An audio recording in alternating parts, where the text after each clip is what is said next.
Assalamualaikum warahmatullahi wabarakatuh. Perkenalkan, nama saya Repok Tiapiani dari kelas 12 IPS 2. Di sini saya akan menjelaskan tentang negara maju dan kerjasama antara Jepang dan Indonesia. Setiap negara pasti memiliki kondisi ekonomi yang berbeda-beda antara negara satu dengan negara yang lainnya. Nah, dari perbedaan kondisi tersebut menyebabkan terjadinya pengklasifikasian negara berdasarkan kondisi negara ekonominya, yaitu menjadi negara maju dan negara berkembang. Tetapi di sini saya akan lebih menjelaskan tentang negara maju. Pengertian dari negara maju.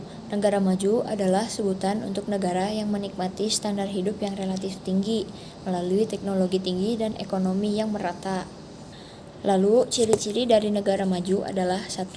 Memiliki pertumbuhan ekonomi yang pesat dan pendapatan per kapita yang tinggi.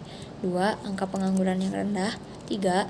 Kemajuan ilmu pengetahuan dan teknologi yang berkembang secara pesat dan cepat. 4. Sistem pendidikan dan kesehatan yang tinggi. 5. Infrastruktur. Negara-negara maju umumnya memiliki infrastruktur yang sudah berkembang. Sesuai dengan judul, saya di sini mengambil contoh negara, yaitu negara Jepang. Jepang merupakan mitra dagang utama dalam perdagangan bagi Indonesia, dan Indonesia yang merupakan target pasar yang paling potensial bagi produk Jepang.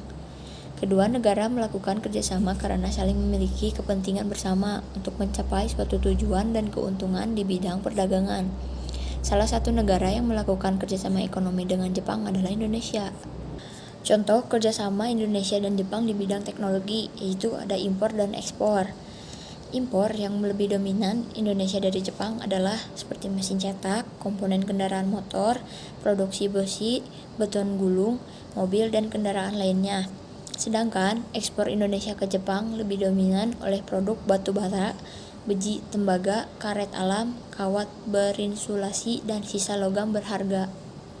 Lalu seiring berjalannya waktu, dari kerjasama antara Jepang dan Indonesia, Jepang meningkatkan kerjasama perdagangan dengan Indonesia dalam kerangka Indonesia-Japan Economic Partnership Agreement atau lebih disingkat dengan IJPA, yang ditandatangani pada tanggal 20 Agustus 2007 dan dibentuk oleh Presiden Susilo Bambang Yudhoyono dan Perdana Menteri Shinzo Abe.